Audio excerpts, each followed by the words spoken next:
Hello friends, welcome to agriculture plus. मेरा नाम है शिखर। आज हम बात करने वाले हैं सॉयल और इसके कंपोनेंट्स के बारे में। चलिए शुरू करते हैं।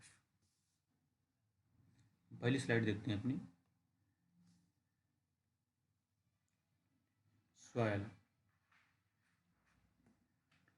सबसे पहले हम जान लेते हैं सॉयल कौन से शब्द से ड्राइव किया गया है। सॉयल हमारा लैटिन वर्ड है, एग्जाम में पूछा जाता है। सोलम, जिसका मतलब होता है फ्लोर या फिर और ग्राउंड। फ्लोर या ग्राउंड कहते हैं। अब इसकी डेफिनेशन देख लेते हैं।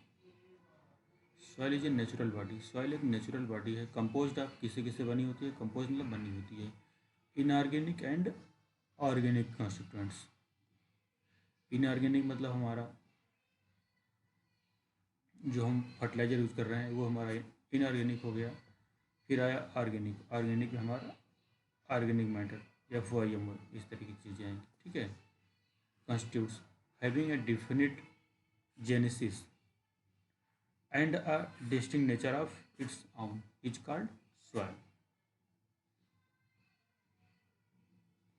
अगर हम इसके कंपोनेंट्स की बात करें तो सॉइल के मेनली 4 कंपोनेंट्स होते हैं। कौन कौन से? इनऑर्गेनिक या फिर जिसको हम कहते हैं मिनरल मटेरियल, दूसरा ऑर्गेनिक मैटर, फिर वाटर और एयर। अगर हम बात करें इनऑर्गेनिक की तो इनऑर्गेनिक हमारा जो होता है सॉइल में, इसका जो परसेंटेज होता है वो होता है 45%। अगर हम सेंटर ले लें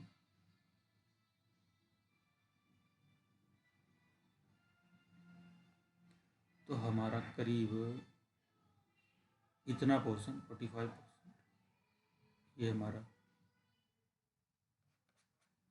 इनऑर्गेनिक होगा। ये जो 5% बच रहा है ये हमारा ऑर्गेनिक है। और ये जो बच रहा है 25 ये हमारा एयर और वाटर है। इन सब चीज़ों से हमारी सॉइल बनी है। टोटल 100% हो गया। तो हम देखें इनऑर्गेनिक का जो परसेंटेज है ये 45% होता है। 45% मिनरल मैटर होता है सॉइल में, 5% ऑर्गेनिक और 25% वाटर और 25% एयर। ये जो 25% वाटर 25% एयर है ये कम ज़्यादा हो सकता है। अगर एक कम है दूसरा ज़्यादा होगा, क्योंकि अगर वाटर ज़्यादा फील हो रहा है तो ऑटोमेटिक एयर कम हो जाएगी। ठीक है। वाटर कम हो रहा है तो एयर बढ़ जाएगा। चलते हैं नेक्स्ट स्लाइड पे, हम एक एक करके सबको डिस्कस करेंगे। बात करें मिनरल मैटर की तो हमारा मिनरल मैटर है जो देखते हैं किससे किससे बना होता है। ये composed of small rock fragments और मिनरल्स ऑफ वेरियस काइंड्स। छोटे छोटे रॉक से बना होता है, पत्थरों से, और बहुत सारे मिनरल्स हैं। उसको हम आगे देखते हैं। अगर रॉक फ्रेगमेंट्स की बात करें, इनके साइज़ की बात करें तो 2 से 75 मिलीमीटर साइज के इनको कहेंगे हम ग्रेवल्स या फिर पेबल्स। ये बहुत छोटे छोटे होते हैं। फिर हम बात करते हैं 75 से 250, इसे कहते हैं पॉबल्स या फिर राउंड या फिर फ्लैट होते हैं। ये अक्सर हम एक्वेरियम में देखते हैं, इसको यूज़ किया गया होता है। नीचे रखा गया होता है एक्वेरियम के, छोटे छोटे पत्थर होते हैं। फिर हम बात करते हैं स्टोन्स की। स्टोन्स या बॉल्डर्स, इसका जो साइज है ये 250 मिलीमीटर है। अगर हम सॉइल पार्टिकल की बात करें, इसमें से क्वेश्चन पूछ लिया जाता है हमारा ग्रेवल्स की साइज़ क्या है। ये होती है 2 to 75 मिलीमीटर, और स्टोन्स की ग्रेटर देन 250 मिलीमीटर रहेंगे, जिसे हम स्टोन कहेंगे। ये टेबल हमारी काफ़ी इंपॉर्टेंट बन जाएगी अगर इसको हम टेबल फॉर्म में दिखाएं। इसमें जो साइज लिखा गया है सॉइल के पार्टिकल्स का, ये बहुत पूछा जाता है। 0.2 to 2 मिलीमीटर हमारा कोर्स सैंड होता है, जो ये होता है ये ग्रिटीज। ठीक है। इसी तरीके से 0.2 to 2 मिलीमीटर ये होता है हमारा फाइन सैंड। ग्रिटिक मतलब होता है किरकिरा, ठीक है।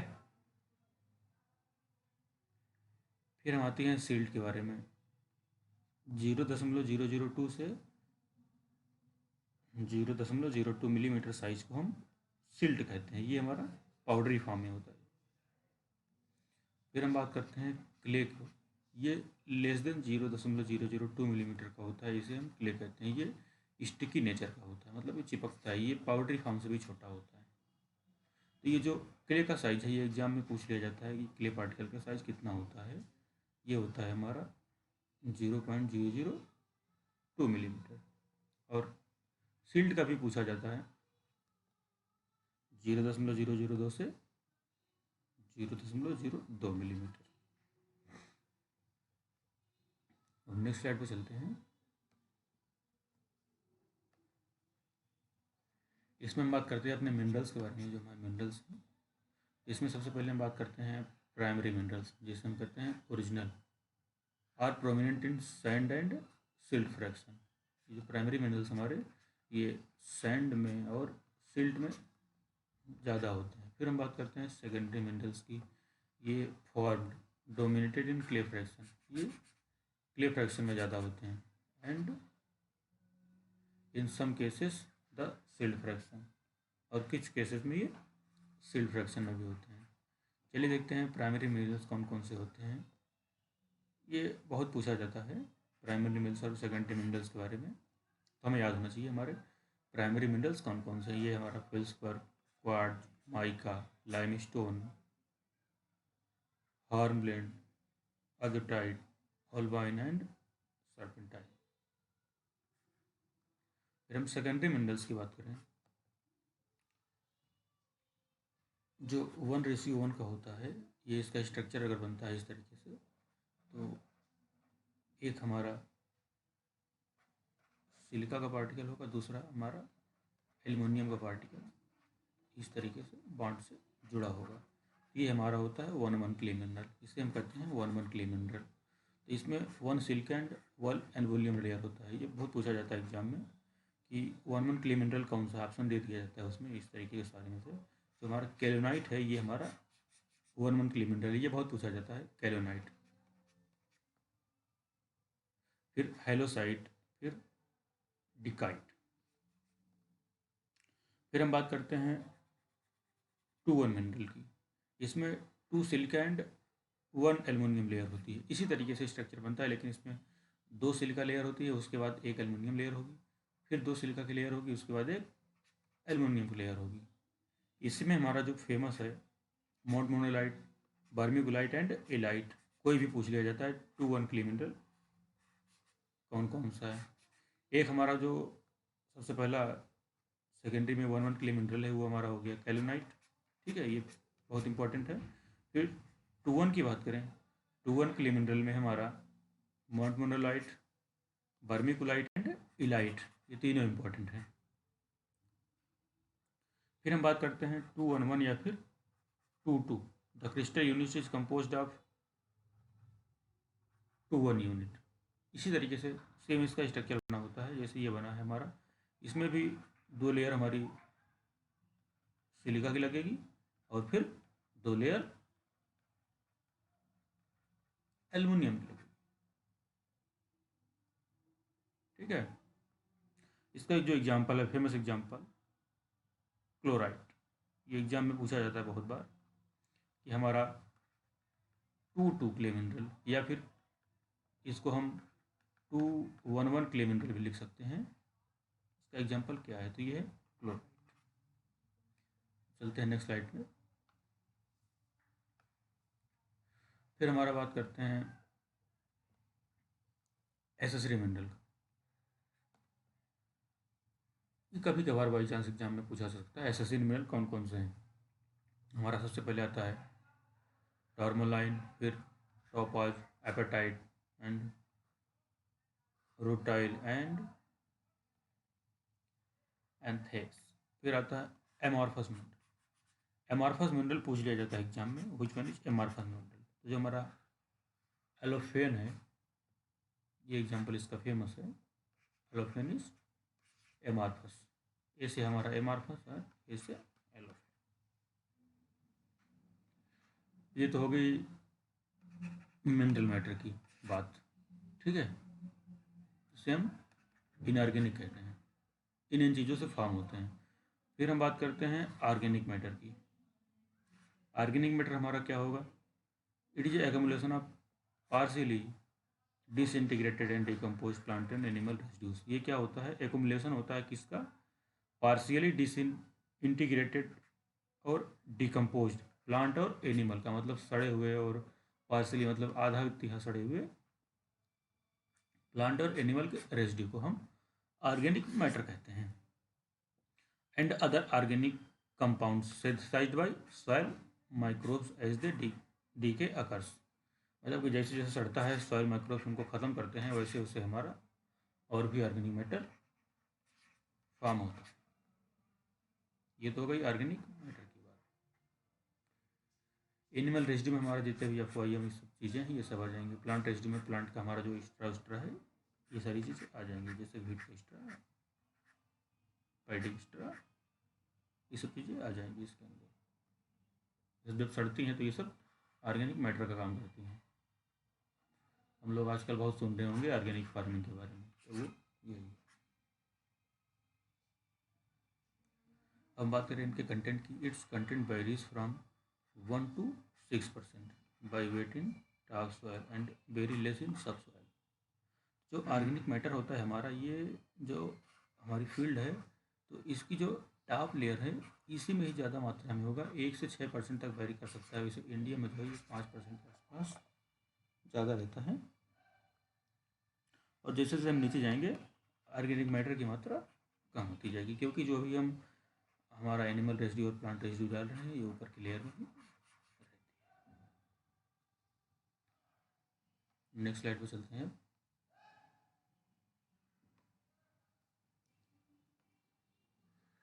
फिर बात करते हैं नेक्स्ट लाइन की। Decomposition of organic matter bye humification process is called humus. ये पूछा जाता है क्वेश्चन, ह्यूमस क्या है? ह्यूमस होता है जब डिकम्पोजिशन अब होता है ऑर्गेनिक मैटर का बाय ह्यूमिफिकेशन प्रोसेस, ह्यूमिफिकेशन के द्वारा, उससे हम ह्यूमस कहते हैं। ये कॉम्प्लेक्स स्ट्रक्चर बन जाता है वहाँ पे जब किसी भी चीज़ का डिकम्पोजिशन, मतलब कि जब कोई चीज़ सड़ रही होती है तो वहाँ पे ह्यूमस फॉर्म होता है। हम बात करते हैं नेक्स्ट लाइन की। In hilly and high altitude areas organic matter is above 1%। Hilly और हाई एल्टीट्यूड एरिया में जो हमारा ऑर्गेनिक मैटर है वो 1% से ऊपर रहता है। फिर नेक्स्ट लाइन की बात करते हैं। सी एन रेशियो, जो बहुत बार एग्जाम में पूछ लिया जाता है। C N ratio of organic matter सीधे पूछा जाता है, ये होता है 10:1। सी मतलब हमारा है कार्बन और एन मतलब नाइट्रोजन। कार्बन नाइट्रोजन रेशियो ये है 10:1। Where is the an average of 14:1 in of Indian soil.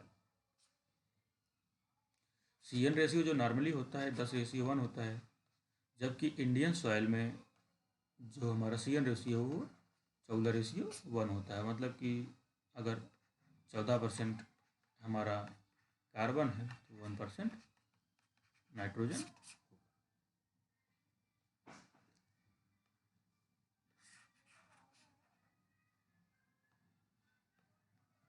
ठीक, फिर हम नेक्स्ट लाइन की बात करते हैं।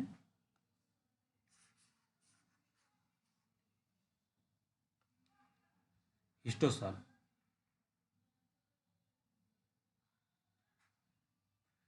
हिस्टोसाल हम किसे कहते हैं? ऑर्गेनिक सॉइल को हम हिस्टोसाल कहते हैं। एग्जाम में पूछ लिया जाता है बहुत बार, व्हाट इज हिस्टोसाल। तो जो हमारी ऑर्गेनिक मैटर यहाँ पे ज़्यादा है, जहाँ पे एफओआईएम एनिमल का रेसिड्यू जिसे कहते हैं हम, या फिर प्लांट का रेसिड्यू, ये सब ज़्यादा है, तो उसे हम ऑर्गेनिक सॉइल कहेंगे, या फिर दूसरे टर्म में सॉइल के टर्म में हिस्टोसॉल।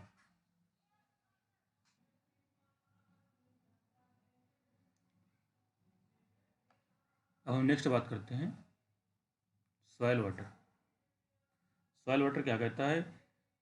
It is held in soil pores and varying degree of tenacity depending on the amount of water present and size of pores.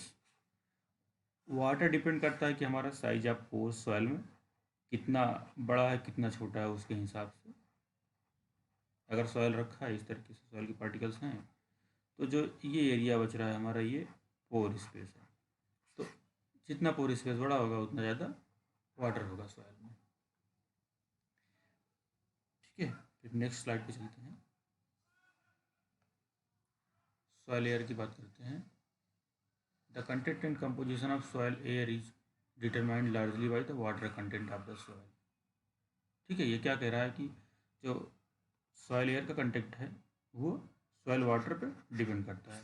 अगर हमारा सॉइल है इसमें वाटर फिल है, यहाँ पे जो पोर स्पेस है इसके, तो यहाँ पे जो एयर है उसका कंटेंट काफ़ी कम हो जाएगा। जैसे जैसे वाटर निकलता जाएगा उसका स्पेस एयर ऑक्यूपाई करता जाएगा। ठीक है, अब नेक्स्ट टाइम कहता है कि soil air always differ from atmosphere. ठीक है, जो हमारा सॉइल एयर है वो एटमॉस्फेयर के एयर से हमेशा डिफर करता है। Air in composition because of moisture content root and microbial activities. क्योंकि सॉइल होती है उसमें मॉइस्चर कंटेंट, रूट और माइक्रोबियल एक्टिविटीज़, बहुत सारी एक्टिविटी चल रही होती हैं जिसकी वजह से वहाँ का जो सॉइल एयर होता है, या कह सकते हैं कि सॉइल का जो अंदर का एटमॉस्फेयर होता है वो बाहर के एटमॉस्फेयर से डिफरेंट होता है। Thank you.